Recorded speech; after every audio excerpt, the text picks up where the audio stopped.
Since the first day he ever stepped on a court, Damian Lillard was overlooked, undervalued, and mistreated in the world of basketball. Growing up a part of a family of five in a little neighborhood on the eastern side of Oakland, California, things like drugs, gangs, and crime were a part of everyday life for Lillard and his family. However, through constant signs of love and affection from his family, and his mom's nonstop voice in his ear pushing him to pursue his passion on the court, Dame was able to soar above his circumstances and escape the dangerous place he called home. But even then, it was never easy. Dame would make the Arroyo High School basketball team as a freshman at only 5 foot 5 inches tall. However, after a coach he favored left the school, Dame opted to move to one other high school before arriving at Oakland High School for his junior and senior year. In his final year as a Wildcat, Dame would post 22 points per game and 5 assists while leading Oakland High to a 23-9 record. However, despite that success, Lillard was only a 2-star recruit out of high school and chose the first school that recruited him in Weber State, choosing the Wildcats over schools like Wichita and San Diego State to escape his dangerous neighborhood. Lillard would post 3 seasons with Weber, being named Big Sky Player of the Year in his first year with the team, and ending his run being the second highest scorer in program history, following a 24.5 points per game season as a redshirt junior. Following a successful collegiate career, Lillard would declare for the 2012 NBA Draft, getting picked 6th overall by the Portland Trail Blazers over top prospects from top programs like North Carolina, and the accolades would only add up from there. Lillard's debut with the team would see him score 23 points and 11 assists, being only the third player to ever record 20 points and 10 assists in his debut. He would be the first Blazer to win the Skills Challenge, the first person to sweep every Western Conference Rookie of the Month, all on his way to become only the 4th person to be voted the unanimous Rookie of the Year. From there are too many moments to keep track of. An All-Star and All-NBA selection in his second season that was highlighted most by his Game 6 buzzer beater against the Houston Rockets to lead Portland to their first playoff series win since 2000, becoming the fastest player to reach 600 threes, a 71-point game performance, as well as leading Portland to the conference finals in 2019. That playoff run will be looked at as having Dame's career-defining moment. With seconds left in Game 5 of the first round of the Western Conference playoffs, Lillard would size Paul George up, step back, and knock down a jumper from 37 feet. Waving bye to the opposing team and pointing to his wrist, Dame would cement himself by telling the world it was Dame time. And that whole story unfortunately brings us to the place that we are at right now with Damian Lillard. He was traded from the Portland Trail Blazers to the Milwaukee Bucks in 2023, which for him was seen as a big-time blessing, seeing as the Bucks had just won the NBA championship 2 years prior. He was finally going to be paired with a big-time superstar in Giannis Antetokounmpo, really the first big-time superstar that he had really been paired with in his entire career due to Portland being such a small market. I think that the best player he was realistically paired up with outside of Giannis was probably LaMarcus Aldridge starting in his rookie year in 2012. Obviously, he had a good, 3-4 years with Aldridge before Aldridge ended up looking for the Spurs. But he finally goes to a team in Milwaukee, finally seems to be getting the spotlight and attention that he always really should have had and needed as one of the best point guards in the league. He was finally beginning to make some noise.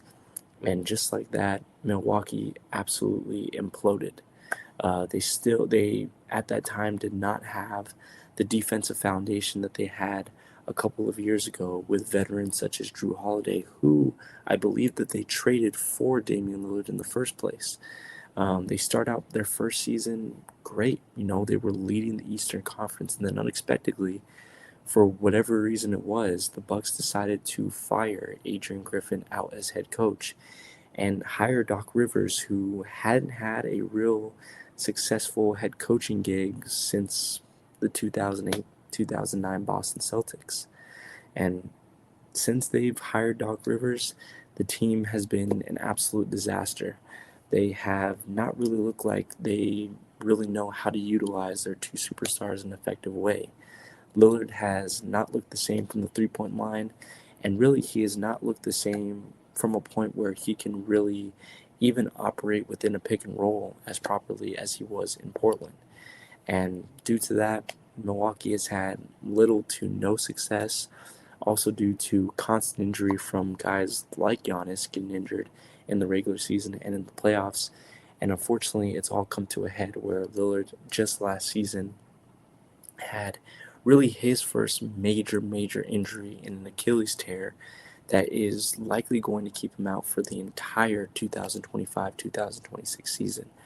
But unfortunately for him, that's not really going to matter, because the reason that we are making this video is because he was obviously waived just a couple days ago by the Milwaukee Bucks in favor of signing Miles Turner, a outside top 5 center from the Indiana Pacers, and they waived Damian Lillard.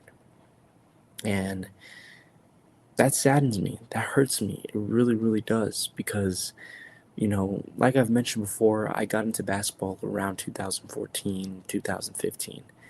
And that was around the time that Damian Lillard was not necessarily at his peak, but he was putting Portland in situations that Portland hadn't been in decades.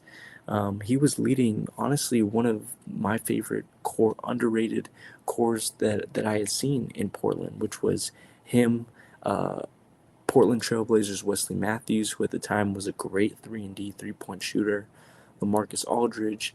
You had C.J. McCollum, who came around a couple of years later. He led a really fun Blazers core to really watch, and gave me some of my most integral NBA moments. Like I mentioned, that series against the Houston Rockets in Game 6, hitting that big-time three-pointer. Of course, the 2019 game winner against the Oklahoma City Thunder. The 71-point game performance that he had. Just so many big-time moments. And even at one time, people asking the question if he was the best point guard in the world over guys like Steph Curry and Russell Westbrook. Now, I'll admit, as an analyst and as a critic, I never really thought that conversation was really true, and never really had him above those guys, but definitely had him in the conversation, especially as being a top 3 point guard in the world. And now we're at a point in his career where he is 36 years old. He has been waived. There is some interest, but he's not going to be playing this year, so he will be 37 years old when he comes back from an Achilles tear.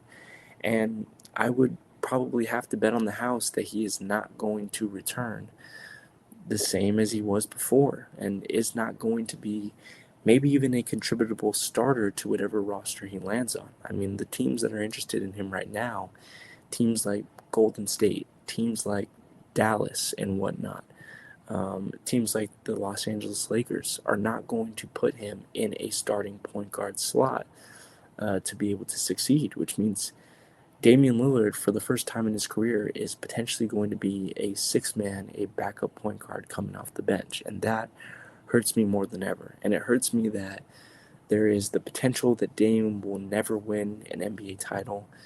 And there is the potential that majority of Dame's career will be him being underappreciated, undervalued, overlooked, and just not highlighted enough because he was in such a small market in Portland. And the second half of his career will be marked by failure, will be marked by injury, will be marked by him coming up short because of the shortcomings of the Milwaukee Bucks, because of the injuries of guys like Giannis Antetokounmpo, and because of the foolish decision to, for some reason, hire Doc Rivers as head coach of the Milwaukee Bucks. This saddens me. This hurts me to my core. I really do hope that Damian Lillard is able to come back in a favorable situation. I really do hope that he's able to come back even 80% of what he was before, and will be able to contribute on an NBA franchise.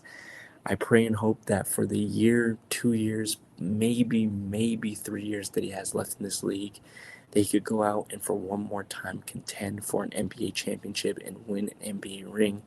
Because in my opinion, in the NBA, there are always guys that deserved an NBA ring and one last run towards an NBA ring, guys like Chris Paul and whatnot.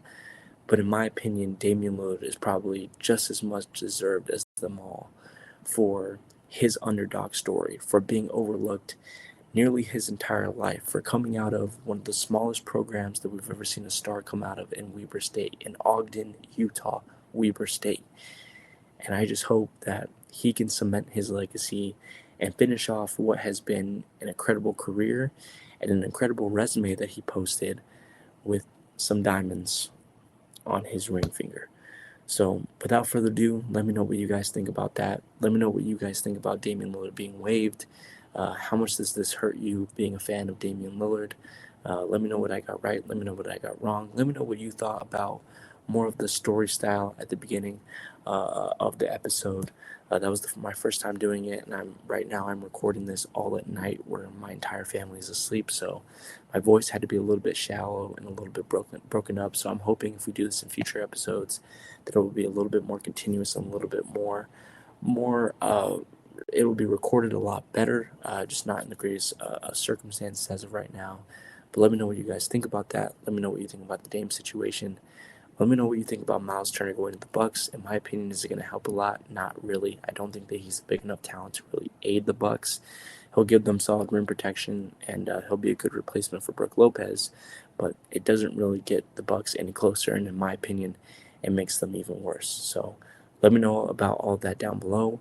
Without further ado, guys, I hope that you guys have a great rest of your day, great rest of your week. Please be safe on the 4th of July. I will see you guys on the next one. Make sure to subscribe, leave a like, comment, share with your friends, and follow on all social medias. All of those ads are down below. And peace.